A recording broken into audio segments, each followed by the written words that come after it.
అన్ని కూడా నేను ఇంప్లిమెంట్ చేద్దామని 7 ఏళ్ల నుంచి అదే ప్రాంతంలో నాకు వచ్చినాయి. I'm a mass leader. ఎవరన్నా అనుకోకుండా నేను ఒక కార్యకర్తగా ఒక వెంకటగిరిలో పుట్టి ఈ స్థానానికి వచ్చినంటే అది కేవలం ఇందిరాగాంధీ, రాజీవ్ గాంధీ అయినే. అంతేకాదు రాజశేఖర్ రెడ్డిని 30 మంది ఎంపీ చేశారు. ఆయన మర్డరర్, ఈయన ఫ్యాక్షన్ లీడర్ అంటే ఇచ్చిన మాట తప్పకుండా మళ్ళా రాజశేఖర్ రెడ్డినే ప్రెసిడెంట్ చేస్తే రాహుల్ గాంధీ ఫోన్ చేస్తే Hanumanth I made your friend became a PCC president అన్నాడు. అది నా కల్చర్. ఒకరికి మాట ఇస్తే మాట మీద నిలబడతా. నేను ఎంతోమంది నాయకులను తయారు చేశాను. కానీ వాళ్ళు నాకు మోసం చేస్తే నేనేం చేయలేదు. నేనేం బాధపడా. నేను దాని గురించి ఆలోచన కూడా చేయ. నాకు 2 సార్లు ముఖ్యమంత్రి పదవి వచ్చినా రాలేకపోయా. ఆ స్థాయికి వచ్చిన చాలు నాకు. కేవలం న్యాయయాత్ర, రాహుల్ గాంధీ సందేశం ప్రతి గ్రామానికి, ప్రతి పట్టణానికి తీసుకుపోయే బాధ్యత నాది ఉంది. ఎవడేం చేసినా నా పర్సనాలిటీ ఉన్నది. నేను ఏడ నిలబడితే 10 మంది కార్యకర్తలు వస్తారు. నాకు ఫాలోయింగ్ ఉన్నది. ఇటువని ఆంధ్రవని అదేవిధంగా 10 రాష్ట్రాలలో ఇన్ఛార్జ్గా పనిచేశా. ఏది అస్సాంలో, అదేవిధంగా కర్ణాటకలో, మహారాష్ట్రలో, అదేవిధంగా అన్ని ప్రాంతాలలో చేశా. గెలిపించాను కూడా. అలాంటి మనస్తత్వం 2016 నుంచి ఎలాంటి పదవి లేదు నాకు. విహెచ్ అంటే కాంగ్రెస్, కాంగ్రెస్ అంటే విహెచ్. అది నా ఆలోచన. ఎవరు ఏమనుకున్నా నాకు ఏదో నా ఒక్కటే ఫీలింగ్ ఏంటంటే రాజీవ్ గాంధీ ఐడియాలజీని నేను చేయలేకపోయినాను ఫీల్ అవుతున్నా. కానీ రాహుల్ గాంధీ చేసిన ఏదైతే బీసీ ఎస్టీలకు దాన్ని గ్రామాలలో ప్రచారం చేస్తా. నా ఏమొక్కటే రాహుల్ గాంధీని ప్రధానమంత్రి చేస్తే బడుగు బలైన వర్గాల అభివృద్ధి జరుగుతుంది. అప్పుడు రాజకీయంగా కూడా అడిగే హక్కు మనకు ఏర్పడుతుంది. ఏమి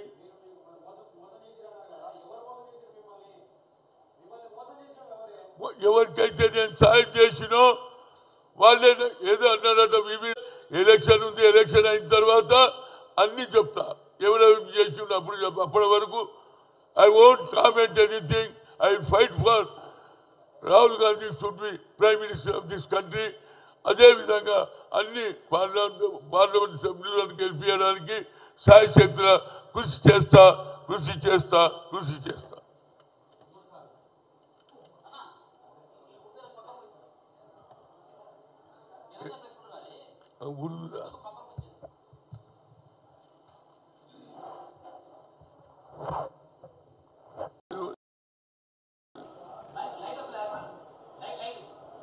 వచ్చిందిగా లైట్. హలో,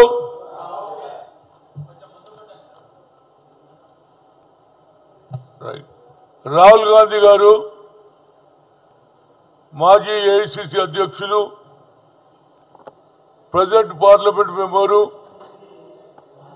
కన్యాకుమారి నుంచి కశ్మీర్ నడిచిన తర్వాత న్యాయ సమ్మేళనంలో ఓపెన్ గా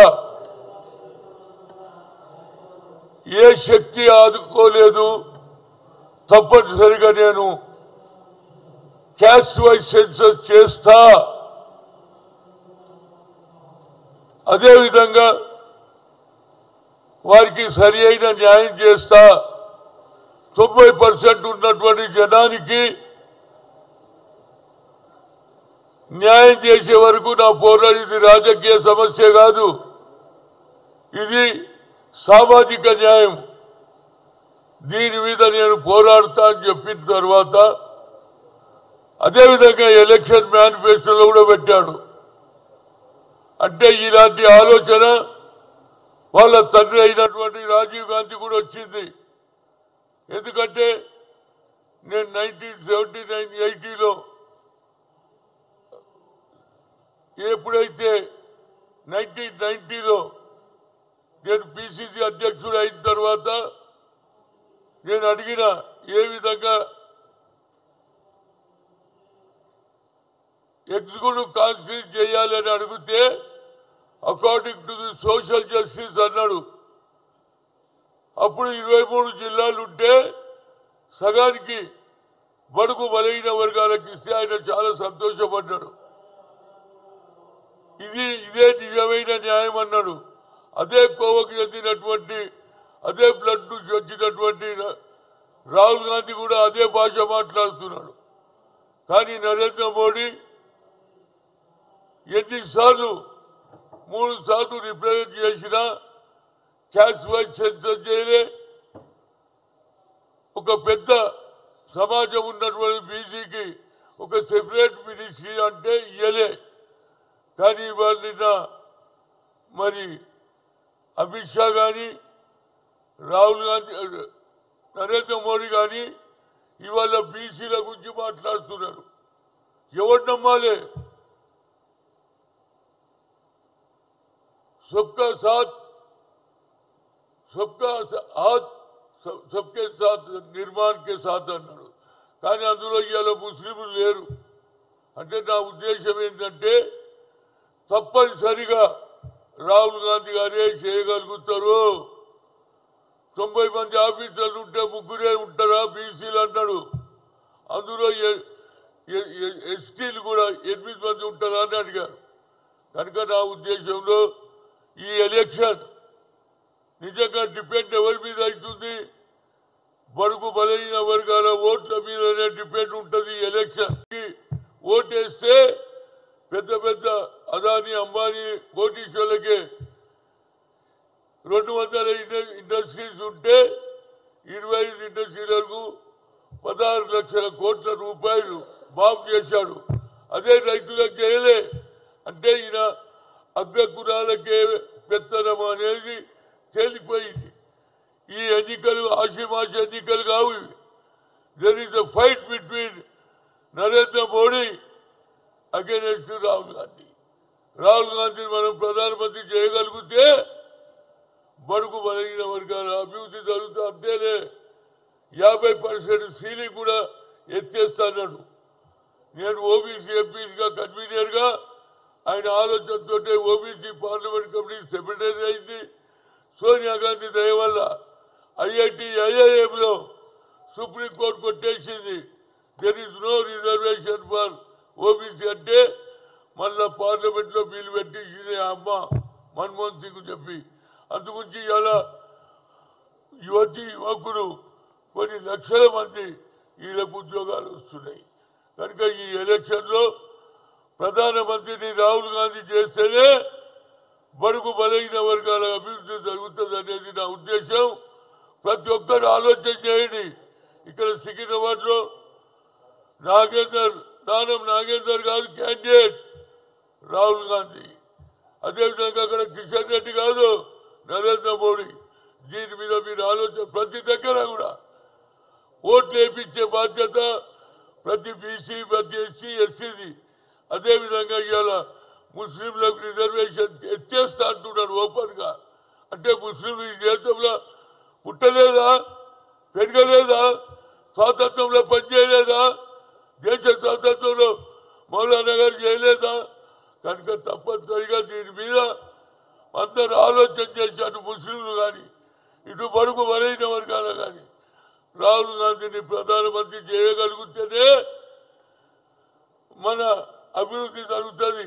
మనకు ప్రమోషన్లు వస్తాయి, మనకు ఉద్యోగాలు వస్తాయి, రాజకీయంగా కూడా మనం ఎదుగుతాం అనేది నా ఉద్దేశం. ఓబీసీ ఎంపీస్ కన్వీనర్గా తప్పనిసరిగా అదే కార్యక్రమం న్యాయ యాత్ర తప్పనిసరిగా నేను ఎక్కడెక్కడైతే ఎలక్షన్ నేను కర్ణాటక పోదామంటారు, 30 నుంచి రమ్మన్నారు, అక్కడికి పోతా. అదేవిధంగా మన రాష్ట్రంలో వస్తా ఏది మెదకు, అదేవిధంగా ఈ ప్రాంతంలో ఆంధ్రవేలో కూడా ఉన్న నియోజకవర్గాన్ని తిరగడానికి, అదేవిధంగా సికింద్రాబాద్ అభ్యర్థిని గెలిపించడానికి నేను శాయశక్తులు కృషి చేస్తాను. ఏమన్నా అడిగితే